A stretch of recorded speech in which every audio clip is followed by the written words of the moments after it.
Cindy here, physical therapist with Adaptive Equipment Corner. Today we would like to welcome you to the Home Safety Toolkit series. Now, who can benefit from this series? Anyone that has a loved one that's coming home from the hospital or a healthcare facility, anyone that has an upcoming surgery, or anyone who has a loved one who has shown a decline in function. So what does this do for us? It helps us improve safety and function in our home as well as reduce fall risk.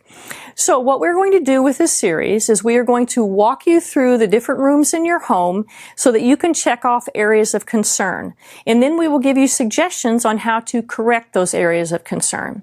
So let's take a look at how we're going to use the Home Safety Toolkit. Throughout this series, you will be viewing videos that will include tabs beneath the videos.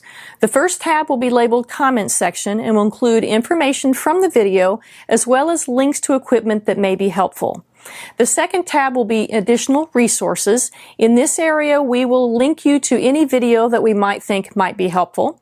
And in the third tab will be Downloadable Resources that will include PDFs that you can download and print off. In getting started with the Home Safety Toolkit, we would like for you to download and print off the Home Safety Checklist, which is included in the downloadable resources below this video. You will take this list and walk through the rooms of your home, checking off areas of concern. Now, as you will notice, we will reference additional videos in this series for you to return to and view. And in the comment sections of those videos, we will also include links to various equipment that might be helpful. If there's additional equipment out there that may be helpful, we will also reference that on the equipment index page.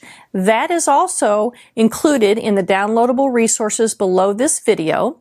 And do take note that that page is interactive on your computer, so you can look at it, press on the links to the equipment. Those links currently will take you to a link on Amazon. We just want you to have a place to get started to know what type of equipment may be helpful. Now, anyone that may have a loved one coming home quickly, go down under the downloadable resources under this video and print out the Quick Start Guide. Go through those areas of concern initially, take care of those, get your loved one home, and then go back through the Home Safety Checklist. So that is the Home Safety Toolkit. Adaptive Equipment Corner wishes you a safe and successful transition home. So now let's get started on your home assessment below.